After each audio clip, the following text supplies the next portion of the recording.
bem-vindos a mais um estudo em nosso canal Descobrindo a Espiritualidade.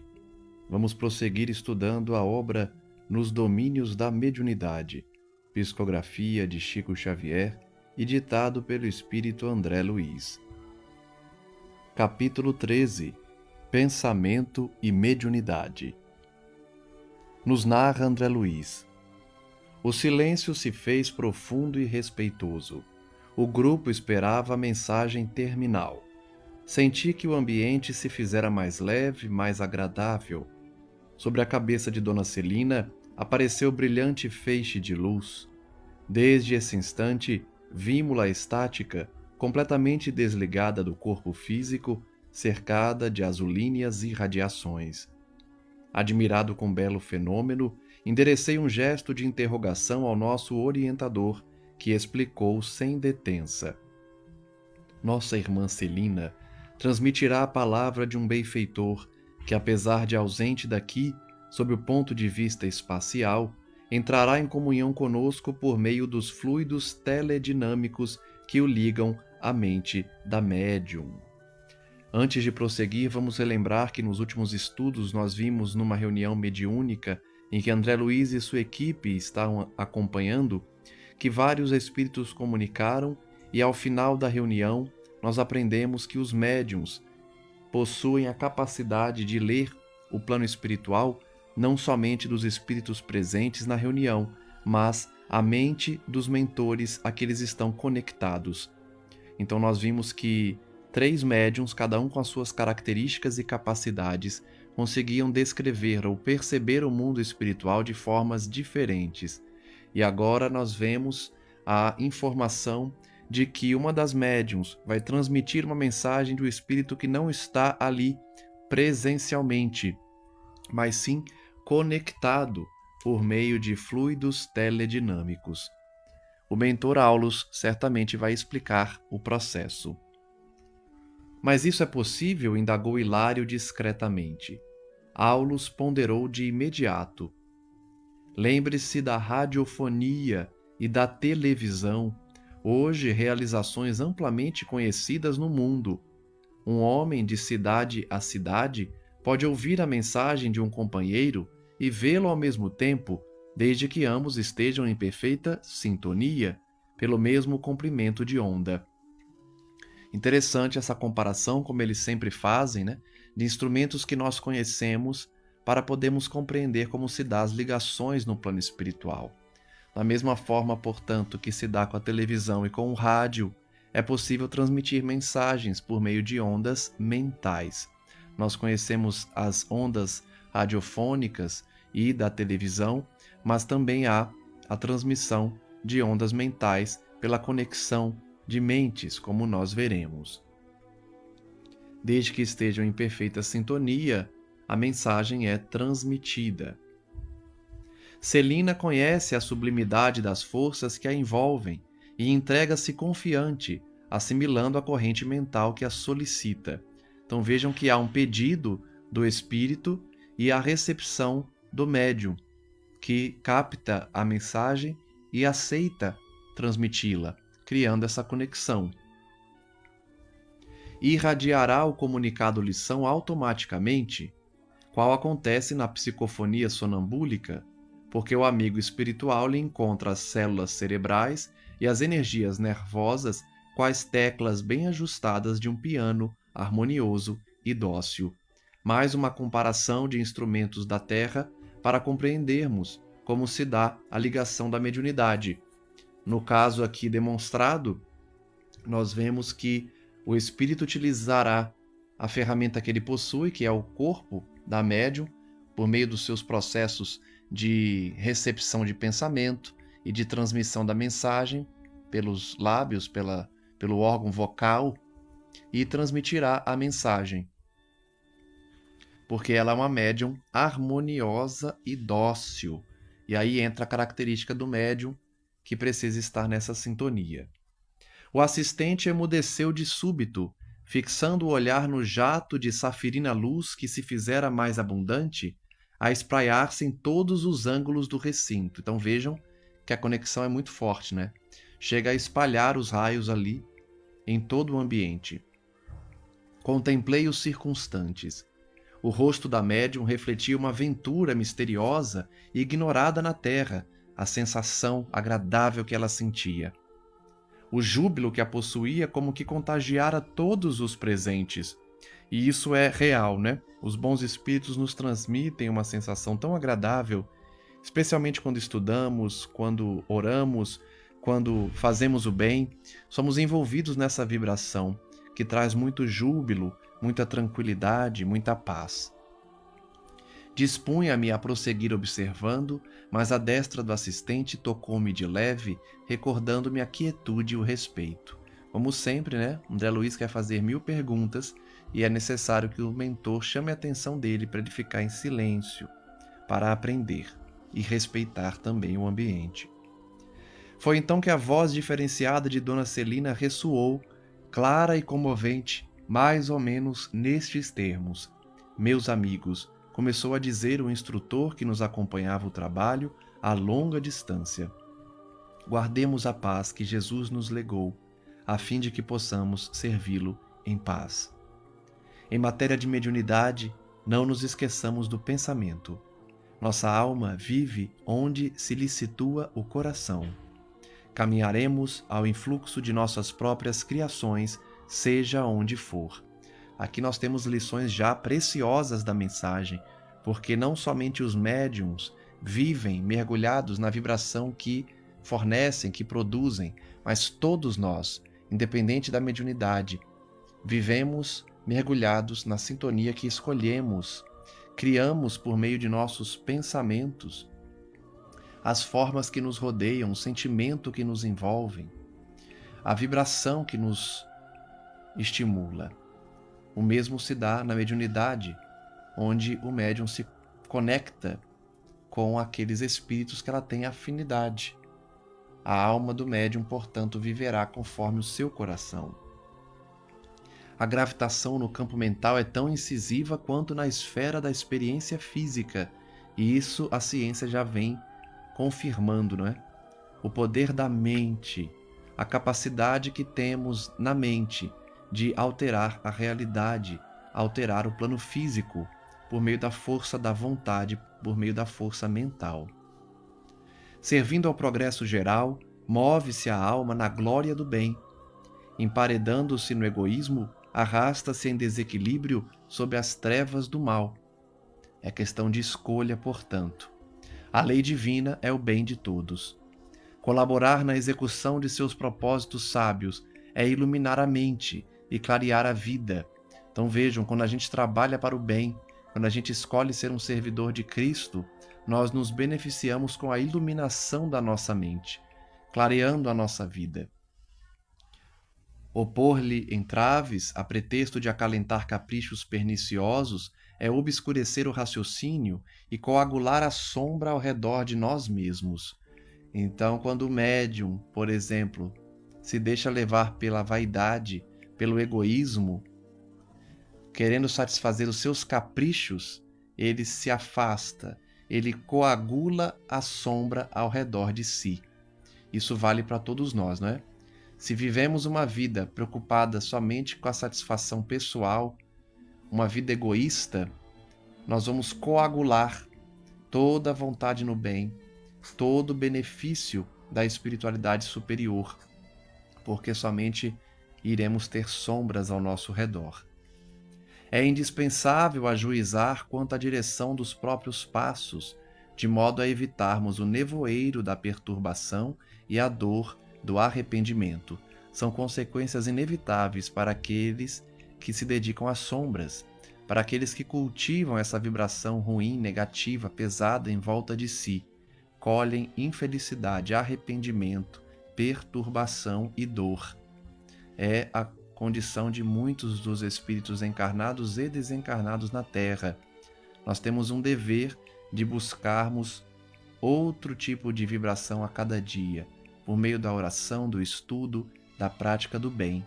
Dessa forma, nós vamos deixando de sintonizar com os espíritos sofredores, que estão acostumados a vivenciar apenas dor, sofrimento, maldade e satisfação do próprio ego.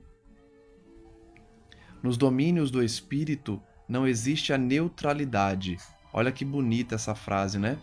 Não existe neutralidade quando o assunto é mundo espiritual. Nós sempre fazemos escolhas, não ficamos neutros. Por isso a importância da escolha.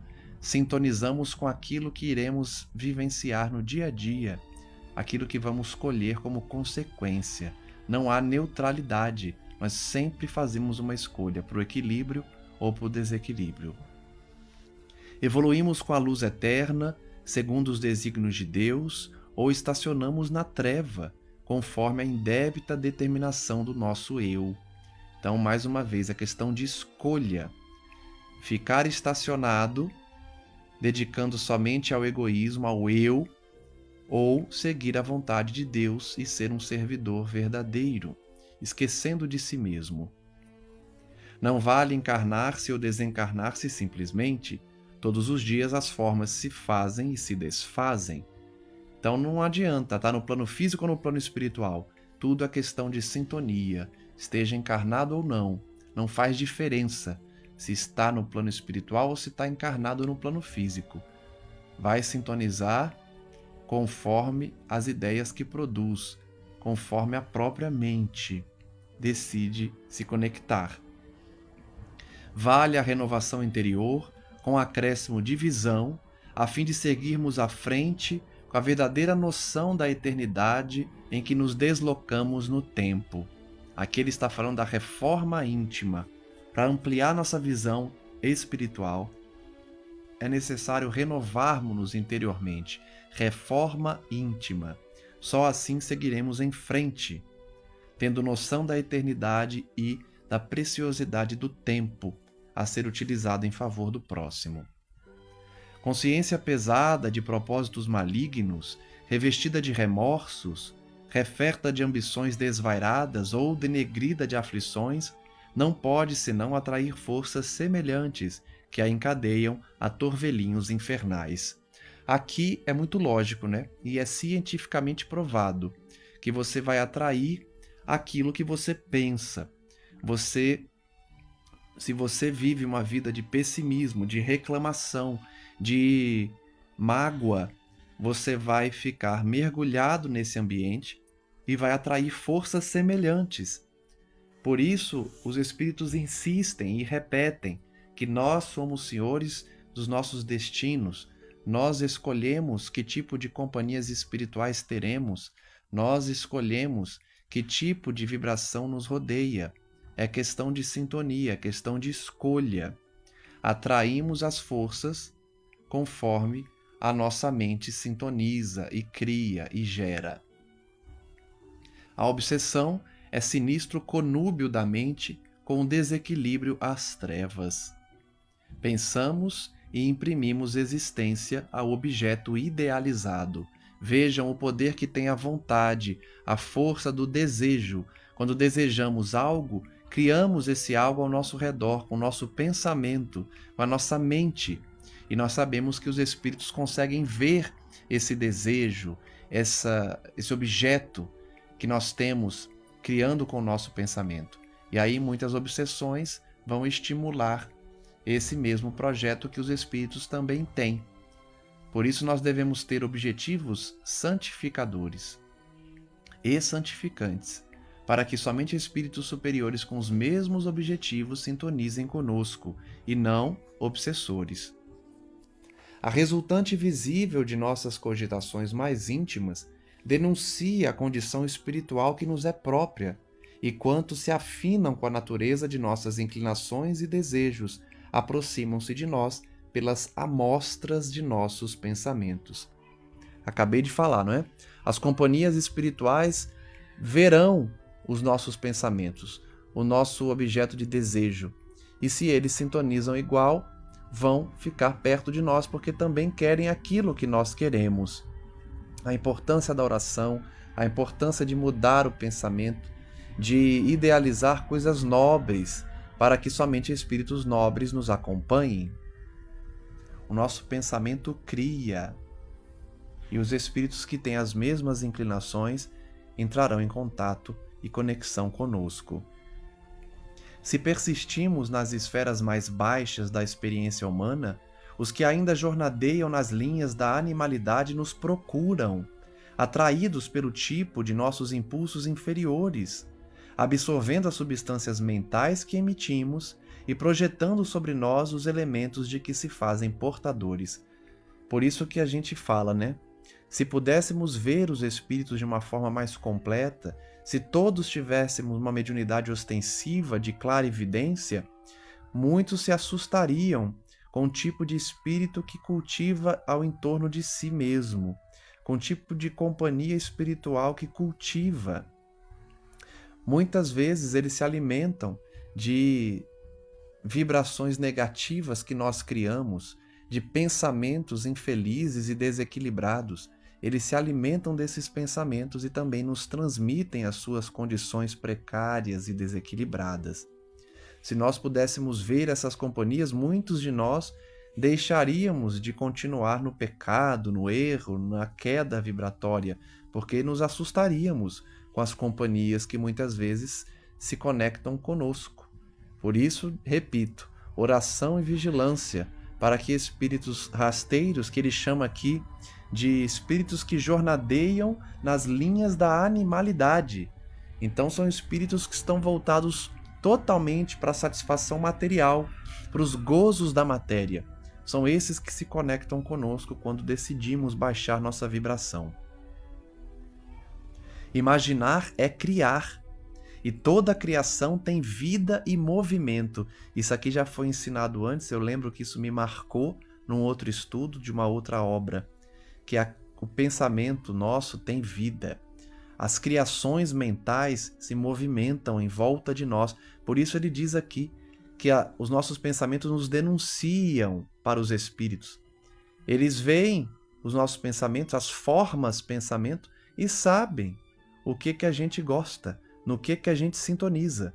Então, aquele que é viciado em pornografia vai criar cenas pornográficas com vida em volta de si, movimento. Imagine a vergonha que não é para o nosso mentor espiritual a gente ter vibrações negativas pornográficas, por exemplo, e aí atrair espíritos que também são viciados nisso, e as nossas formas pensamento ao nosso redor sendo visíveis por todos os espíritos ao nosso redor também. Eu dei um exemplo, mas todo tipo de pensamento cria essas formas, tanto positivas quanto negativas. Então, não somente a sintonia no mal, mas a sintonia no bem também vai criar formas harmônicas, com um cheiro agradável, com uma cor bonita. Depende apenas da nossa escolha, que tipo de sintonia estamos criando. Por isso, imaginar é criar. Toda a criação mental tem vida, tem movimento, ainda que ligeiros, impondo responsabilidade à consciência que a manifesta. Então, nós temos responsabilidade sobre aquilo que criamos mentalmente. E como a vida e o movimento se vinculam aos princípios de permuta, é indispensável analisar o que damos a fim de ajuizar quanto àquilo que devamos receber. Por isso que Kardec diz, não é? Quer saber o que você fez em outra vida? Quer saber quais são as suas tendências? Analisa o que você traz no seu íntimo. Justamente essas tendências que você traz, dá para saber no que você sintonizou no passado. Então, para saber o que vamos receber, basta analisar o que nós estamos dando mentalmente, no que estamos pensando, no que estamos sintonizando. Vai ser correspondente ao que vamos receber. Quem apenas mentaliza angústia e crime, miséria e perturbação, poderá refletir no espelho da própria alma outras imagens que não sejam as da desarmonia e do sofrimento? Então são aqueles exemplos que a gente vê no dia a dia, né? Muitas vezes de nós mesmos, de sintonizarmos com crime, com notícias criminosas, com violência. Tudo isso traz desarmonia, sofrimento. Isso é fácil de enxergar na vida prática, não é? Pessoas que só sintonizam nesse tipo de notícia, nesse tipo de informação, acaba tendo muito desequilíbrio pessoal e também dentro de casa. Um viciado entre os santos não lhes reconheceria a pureza, uma vez que, alimentando-se das próprias emanações, nada conseguiria enxergar senão as próprias sombras. Não foi exatamente isso que aconteceu com Cristo? Era um santo no meio da sombra e ninguém o reconheceu, porque estavam sintonizados no erro, na sombra, na maldade. E aí atraíram o que sintonizam, não perceberam o espírito da mais alta estirpe à frente deles, o nosso Mestre, Criador da Terra. Quem vive a procurar pedras na estrada, certamente não encontrará apenas calhaus subservientes. Quem se detém indefinidamente na medição de lama está ameaçado de afogamento no lodo. Ele está dando exemplos para a gente entender a fixação mental, né? Quem fica com a fixação mental em determinada coisa não enxerga que está sofrendo, que está se afogando, que está caindo, porque está com a mente totalmente focada naquilo que causa o desequilíbrio. O viajante fascinado pelos sarçais à beira do caminho sofre o risco de enlouquecer entre os espinheiros do mato inculto.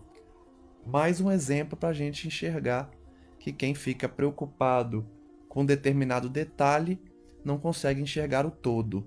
O mesmo se dá com aquele que sintoniza apenas com o desequilíbrio, não vai enxergar as coisas santas ao redor de si. Vigiemos o pensamento, purificando-o no trabalho incessante do bem, para que arrojemos de nós a grilheta capaz de acorrentar-nos a obscuros processos de vida inferior. Então aqui ele dá a fórmula, né? Aqui ele dá o conselho para a gente conseguir se libertar desses pensamentos inferiores. Trabalhar no bem, purificando nosso pensamento por meio da caridade, a caridade de cada dia, na família, no trabalho, com o próximo, na rua, porque assim nós vamos nos desvencilhando das algemas que nos acorrentam a processos de inferioridade que muitos ainda vivem na Terra. Vivem apenas para a carne, passando por cima de quem precisar para ter dinheiro, para ter influência, para ter poder. É da forja viva da ideia que saem as asas dos anjos e as algemas dos condenados. Olha que frase, hein? É do pensamento, é do exercício mental que saem as asas dos anjos ou as algemas dos condenados. Mais uma vez, a escolha é nossa. Somos nós que escolhemos se vamos receber as asas para voarmos na direção do Pai ou se vamos receber algemas voluntárias que nos prendem ao erro. Pelo pensamento, escravizamo-nos a troncos de suplício infernal, sentenciando-nos por vezes a séculos de peregrinação nos trilhos da dor e da morte. Então, a gente sabe que é a atitude que define o erro, mas começa no pensamento.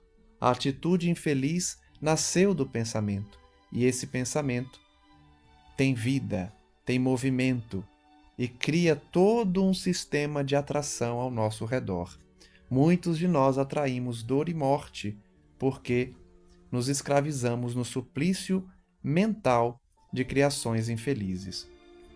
A mediunidade torturada não é senão o enlace de almas comprometidas em aflitivas provações nos lances do reajuste.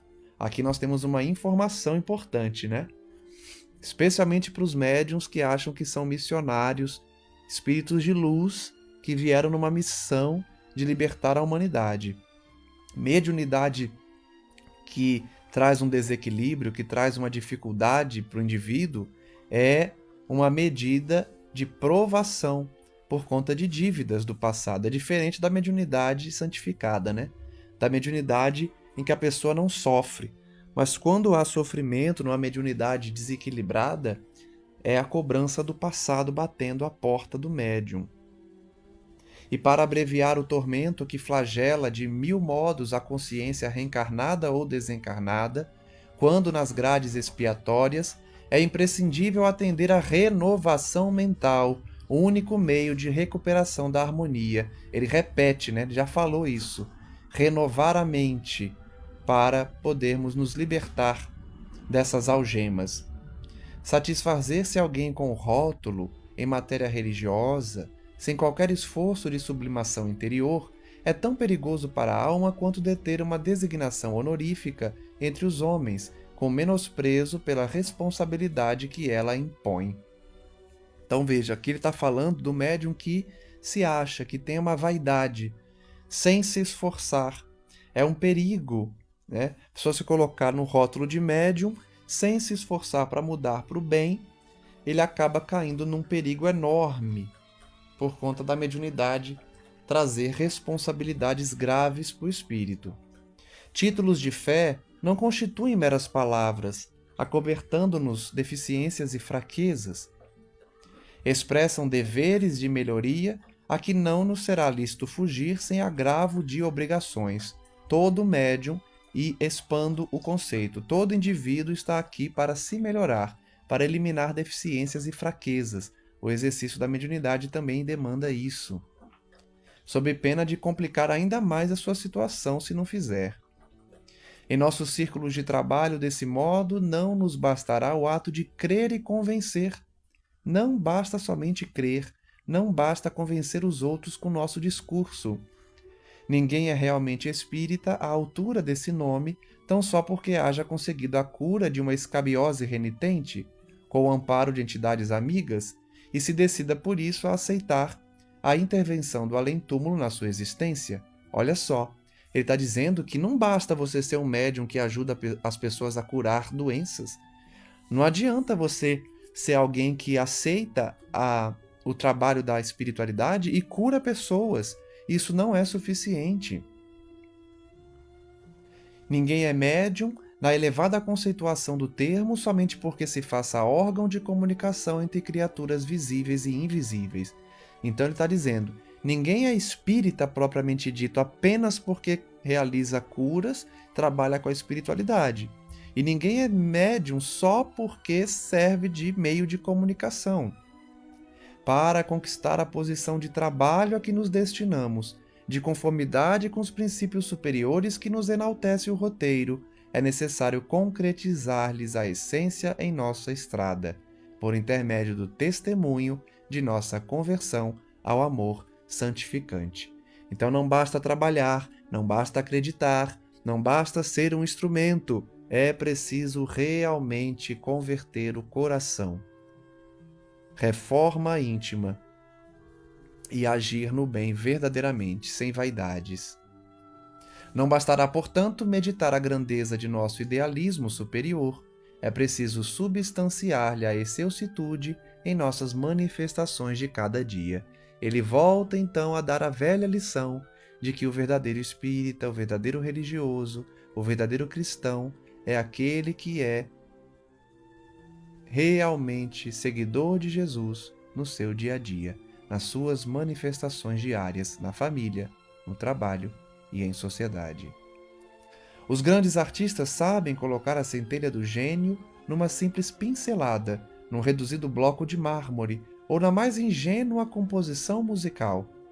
As almas realmente convertidas ao Cristo lhe refletem a beleza nos mínimos gestos de cada hora, seja na emissão de uma frase curta, na ignorada cooperação em favor dos semelhantes ou na renúncia silenciosa que a apreciação terrestre não chega a conhecer. Que bonito, hein? Da mesma forma que um gênio na Terra consegue expressar na arte o seu talento, o verdadeiro espírita, o verdadeiro cristão, é aquele que revela nos seus mínimos gestos a cooperação com semelhantes, a renúncia que precisa fazer na sua vida, os exemplos e os testemunhos de cada dia. Nossos pensamentos geram nossos atos, e nossos atos geram pensamentos nos outros. Olha que interessante, eu falei agora há pouco, né? Todo ato nasce do pensamento, e aqui ele complementa. Depois que o nosso pensamento cria e o nosso ato é um resultado do pensamento, esse ato vai gerar pensamento no outro. Vejam o círculo, né? Vejam como um espírito influencia no outro. E a maior influência é pelo exemplo. Jesus deu exemplo. Jesus sequer escreveu uma linha num papel. Não escreveu um livro. porque ele sabe que é o exemplo que é a melhor influência. A ação de Cristo criou pensamento em nós. A ação de Cristo criou pensamento em quem o observou. E isso a gente cria diariamente. Inspiremos simpatia e elevação, nobreza e bondade junto de nós, para que não nos falte amanhã o precioso pão da alegria. Então, cultivar elevação, simpatia, para que as pessoas observem a nossa atitude e comecem a pensar sobre cristianismo, sobre espiritismo. Convicção de imortalidade sem altura de espírito que lhe corresponda será a projeção de luz no deserto. Mais uma frase belíssima, né? Não adianta crer, não adianta ter a vontade, mas sem que a sua atitude corresponda à altura do que você está almejando. É como se projetasse luz no deserto. Não adianta se você não tem a mudança íntima, o exemplo para sustentar sua fala. Mediação entre dois planos diferentes, sem elevação de nível moral, é estagnação na inutilidade. Aqui ele está falando diretamente do médium, né? Que faz essa mediação entre os dois planos. Precisa que o médium eleve-se moralmente, senão vai ficar estagnado na inutilidade. A sua produção mediúnica não vai ser útil à sociedade. O pensamento é tão significativo na mediunidade quanto o leito é importante para o rio. Pensamento é tudo, não é? Porque cria, como já vimos. Ponde as águas puras sobre um leito de lama pútrida e não tereis senão a escura corrente da viciação. Olha que comparação interessante para a gente entender, não é? O médium pode estar no melhor trabalho que existe dentro da mediunidade, num centro espírita enorme que ajuda 1000 pessoas, mas se o seu pensamento é impuro, ele vai poluir toda a fenomenologia, né? A fenomenologia vai poluir todo o trabalho, porque o nascedouro vai estar poluído. Indubitavelmente, divinas mensagens descerão do céu à terra. Entretanto, para isso, é imperioso construir canalização adequada. Por mais que os espíritos superiores falem por um médium imperfeito, se esse médium não trabalha para se melhorar, ele não vai conseguir transmitir com fidelidade, ele vai acabar afastando espíritos nobres e atraindo espíritos viciosos. Jesus espera pela formação de mensageiros humanos capazes de projetar no mundo as maravilhas do seu reino. Olha só, a gente precisa projetar no mundo, por nossas atitudes, as maravilhas de Cristo. Para atingir esse aprimoramento ideal, é imprescindível que o detentor de faculdades psíquicas não se detenha no simples intercâmbio. Ele não pode ser apenas o médium que exercita o intercâmbio. Ser-lhe-á indispensável a consagração de suas forças às mais altas formas de vida, buscando na educação de si mesmo e no serviço desinteressado a favor do próximo o material de pavimentação de sua própria senda. Não é isso que vimos Chico Xavier, Divaldo e tantos médiuns fazerem? Além de serem mediadores, além de servirem como o intercâmbio, eles deram exemplo em suas vidas. Eles foram exemplo de serviço ao próximo sem ganhar nada, com desinteresse total, pavimentando o seu caminho de elevação espiritual. A comunhão com os orientadores do progresso espiritual do mundo por meio do livro nos enriquece de conhecimento, acentuando-nos o valor mental, e a plantação de bondade constante traz consigo a colheita de simpatia, sem a qual o celeiro da existência se reduz à furna de desespero e desânimo. Ele está ensinando aqui que a gente tem que estudar, porque quando a gente estuda, recebendo as orientações do mundo espiritual por meio do livro e enriquecendo o nosso conhecimento, o nosso valor mental vai aumentar. E além de estudar, nós temos que praticar a caridade, porque plantar o bem traz simpatia. Sem simpatia, o celeiro se torna inócuo, sem produtividade. Não basta ver, ouvir ou incorporar espíritos desencarnados para que alguém seja conduzido à respeitabilidade. Não basta por isso ser apenas médium. É preciso ir além. O respeito da espiritualidade superior não vai ser apenas pelo exercício da mediunidade, mas o que você faz em favor do próximo. Irmãos ignorantes ou irresponsáveis enxameiam, como é natural, todos os departamentos da Terra, em vista da posição evolutiva deficitária em que ainda se encontram as coletividades do planeta, e muita vez, sem qualquer raiz de perversidade propriamente dita, milhares de almas, despidas do envoltório denso, praticam o vampirismo junto dos encarnados invigilantes, simplesmente no intuito de prosseguirem coladas às sensações do campo físico, das quais não se sentem com suficiente coragem para se desvencilharem. Então veja que ele está dando um retrato da nossa Terra, não é?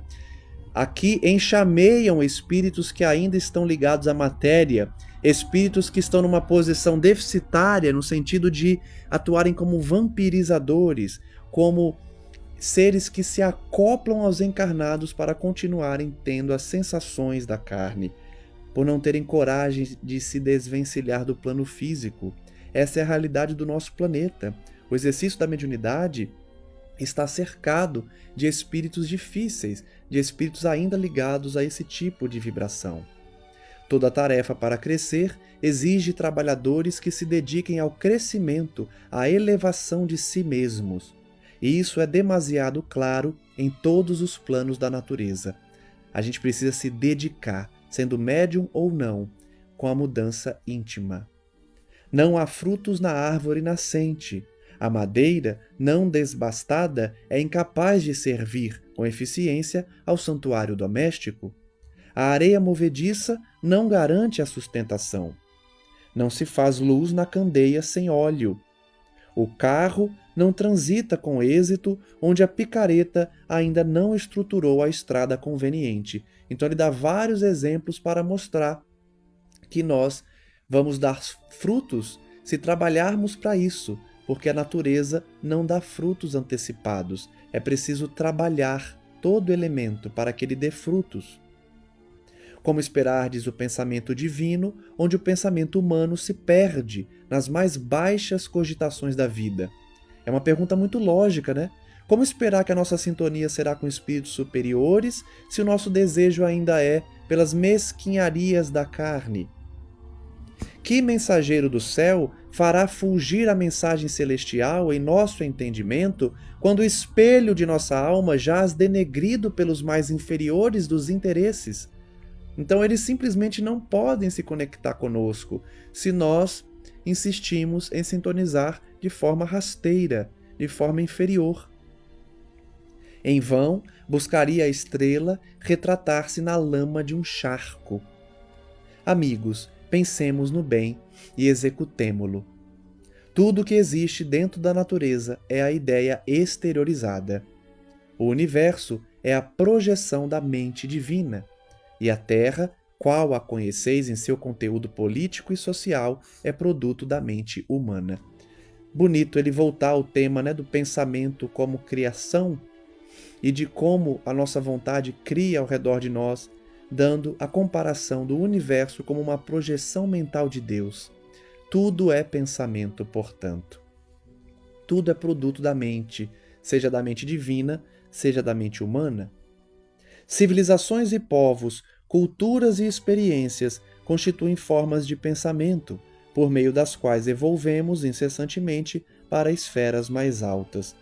Atentemos, pois, para a obrigação de autoaperfeiçoamento. Ele volta ao tema de que é necessário o autoaperfeiçoamento e que tudo é criação mental.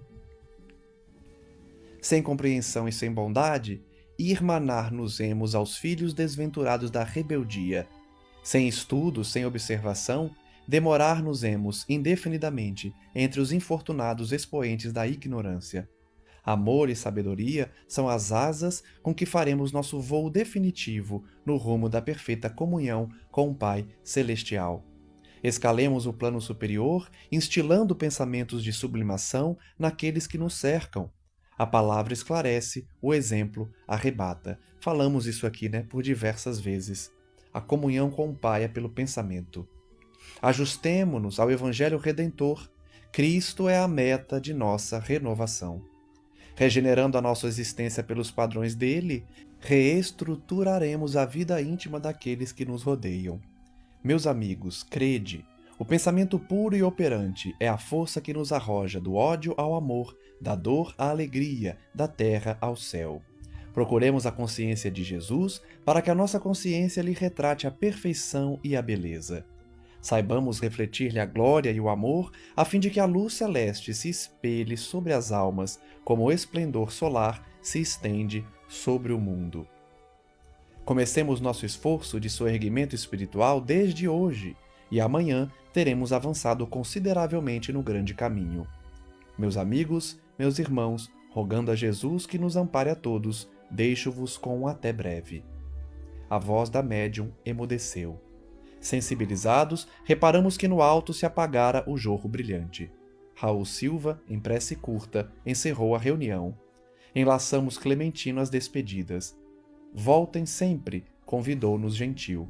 Sim, sim, continuaríamos aprendendo, e lado a lado com nosso orientador, retiramo-nos felizes como quem sorvera a água viva da paz na taça da alegria. Muito bela a mensagem que foi dada pelo Espírito Superior, especialmente no final, quando disse que devemos nos espelhar em Cristo Jesus, porque é nele que nós vamos ter o maior exemplo para que a nossa conduta corresponda aos nossos pensamentos e atitudes. Especialmente sabendo que não basta ser médium, mas, principalmente, reformando-nos intimamente para darmos os exemplos para os outros, servindo sem esperar nada em troca, com desinteresse total em favor do próximo, e ampliando o nosso conceito de caridade para ampliar igualmente o nosso sentimento no coração, de amor à humanidade, de serviço ao próximo, de reforma íntima e de mudança em que o próximo pode se espelhar em nós para também começar a mudar. Reflitamos assim nos ensinamentos do estudo de hoje, colhendo essas informações preciosas para que o nosso pensamento possa atrair espíritos de luz e não nos vincular a espíritos rasteiros inferiores que ainda vampirizam e desejam a carne e tudo que vem da carne para a sua própria caminhada. Que a nossa caminhada, pelo contrário, seja de soerguimento moral e de exemplo no dia a dia, junto da família e daqueles que nos rodeiam, para que possamos integrar essa equipe de Cristo e, finalmente, o nosso pensamento possa traduzir esse equilíbrio das luzes celestiais. Que assim seja, graças a Deus. Um forte abraço a todos e até o próximo estudo.